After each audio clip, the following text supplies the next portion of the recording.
Imagine a familiar scene. You're walking down the street when you suddenly meet someone you know, maybe a neighbor, a colleague, or just an old acquaintance. She smiles warmly and says, "What a beautiful dress you're wearing today. You're simply glowing." Automatically, almost unconsciously, you smile back and say, "Thank you." It seems natural, polite, the way we were all taught to respond. But according to ancient wisdom and subtle energy traditions, that simple word, "thank you," might not be as harmless as it seems. In that very moment, without realizing it, you may have opened a small doorway in your energy field, allowing a foreign current to enter, a current that could drain your vitality, disturb your mood, or even bring misfortune. Sounds superstitious, doesn't it? But think for a moment. Why do you sometimes get a sudden headache after a friendly compliment? Why does a brand new outfit, praised by others, suddenly get torn or stained? Why does a project, running smoothly until someone says, "You're doing great," suddenly stall for no apparent reason? Ancient people, from our own ancestors to the wise monks of Tibet, paid close attention to such patterns. They knew that words, like thoughts, carry energy, and that behind pleasant expressions may hide envy, competition, or emotional residue capable of piercing even the strongest aura. To understand this, we need to see words not merely as sounds, but as energetic waves. A compliment is a focused beam of attention directed from one person to another. That beam instantly scans your field, finding what the other admires: your beauty, your confidence, your success, your light. In that instant, a contact forms, and through that contact, energy begins to flow. The question is, what kind of energy is it? There are, as the ancients said, two main types of the evil eye that can travel through admiration. The first is the dark, conscious one, the direct arrow of envy. Someone looks at you, smiles, says pleasant words, but deep down thinks, "I wish you didn't have that." It's rare, but powerful, like a deliberate curse. The second kind is far more common and far subtler, the gray, unconscious evil eye. The person doesn't wish you harm at all. They may genuinely like you, but in the depth of their mind, for just a fraction of a second, a thought stirs, "I wish I had that too." That tiny flicker comparison sends out a ripple of lack, a small energetic pebble that hits your field. One pebble means nothing, but over the course of a day, dozens of such pebbles can weaken your balance. You might notice that your hair loses its shine after someone compliments your hairstyle, or that you feel drained after being told you look wonderful. Even children can be affected. A child prays for being calm, and clever might suddenly become restless and moody by evening. These are not coincidences, say the mystics, but the result of subtle energetic exchanges that most people never notice. The Tibetans taught that any concentrated attention changes the thing it observes.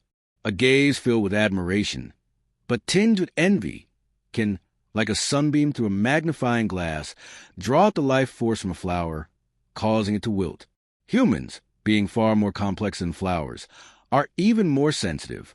Each of us is a living vessel of energy, and every time we accept a compliment, we risk letting a little of that energy flow outward. But why, you might ask, is the simple word, "thank you," the trigger? The secret lies in its origin.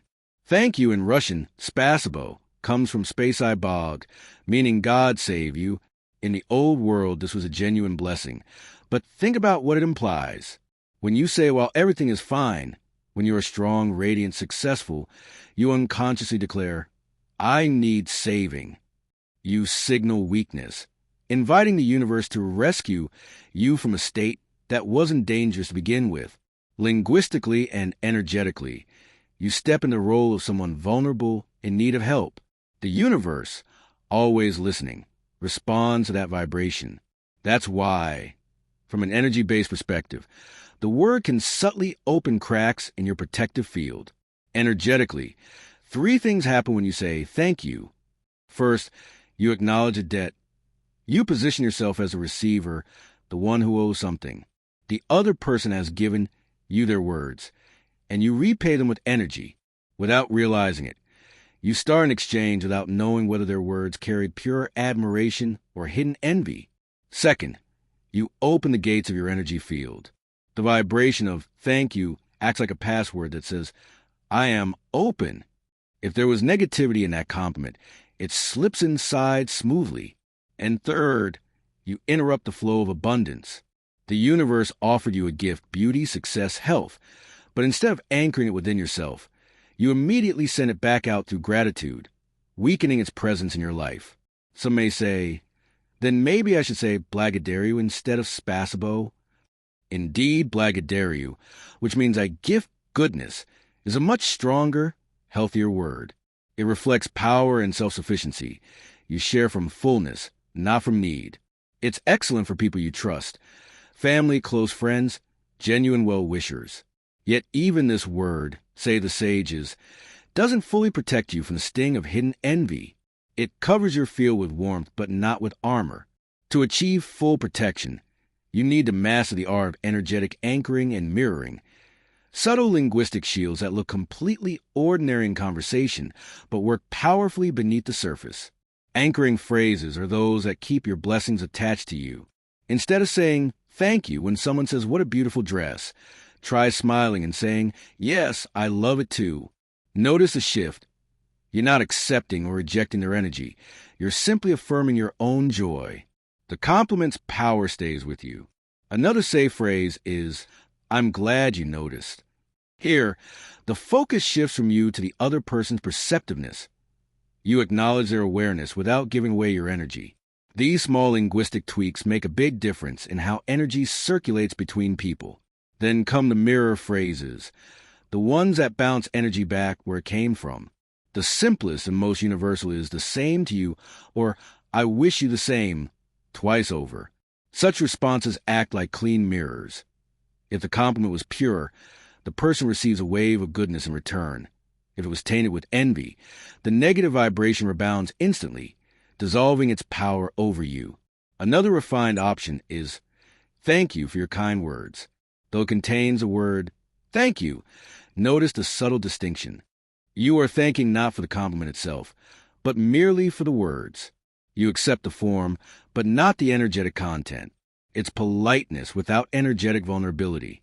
These simple responses can deflect up to 90% of unconscious negativity in daily interactions. But sometimes, intuition warns you that the words you hear are not innocent. Maybe you feel a sudden chill, an odd heaviness, or a sense of unease behind a sugary compliment. You've lost so much weight. You must be in love, or you're glowing. What's your secret? It sounds flattering, yet something in her eyes feels sharp, sticky, invasive. In such moments, the ancients advised using a silent but mighty spell, a verbal talisman carried within. They called it protective phrase, and it has been passed down for generations. When you sense that hidden sting, you keep your face friendly, your smile calm, and inside, firmly but silently, you say, your words back to your shoulders, my goodness stays with me. It may sound poetic, but it's actually a precise energetic mechanism. The first part, your words back to your shoulders, is a mirror of perfect justice. You do not curse, you do not attack, you simply return what belongs to them. If their words held kindness, they receive kindness multiplied. If they carry poison, the poison returns to its source. Energy always seeks its rightful owner. The second part, my goodness stays with me, is a seal that closes your field. It proclaims your ownership of your blessings, your health, beauty, wealth, peace. You affirm silently but powerfully, this is mine. I keep it. For greater strength, some people add inwardly, my goodness stays with me, within me and around me. This roots the protection deep inside. The key is never to say this aloud. Its force lies in stillness and inner certainty. When you repeat it silently, imagine a shining mirror wall rising between you and the speaker. Transparent, beautiful, but impenetrable. Their energy, whatever it may be, hits the mirror and bounces straight back. Often you'll see a visible reaction. A person may blink, look confused, even step back slightly. It's not your imagination. It's the moment when their own energy returns home. From that moment on, you are no longer defenseless in a world filled with unseen emotional currents. You know that not every smile is harmless, and not every compliment is clean. You have learned to stay kind yet guarded, open yet sovereign. Words are energy, and energy obeys attention, intention, and vibration. When you speak or think consciously, You shape reality consciously. So next time someone praises you, pause for a breath, feel your center, smile gently, and choose your response wisely. Whether you anchor, mirror, or silently shield yourself, remember that your energy is sacred, your light is your own, and only you can decide to whom, if anyone, you will give a piece of it. Be calm, be confident, and carry this awareness like quiet armor. In a noisy world filled with envy, admiration, and competition, your serenity and self-knowledge are your greatest protection. As the Tibetan masters used to say, a heart that knows itself cannot be pierced. Your words are your walls, your thoughts are your gates, and your belief is a guardian who stands before them.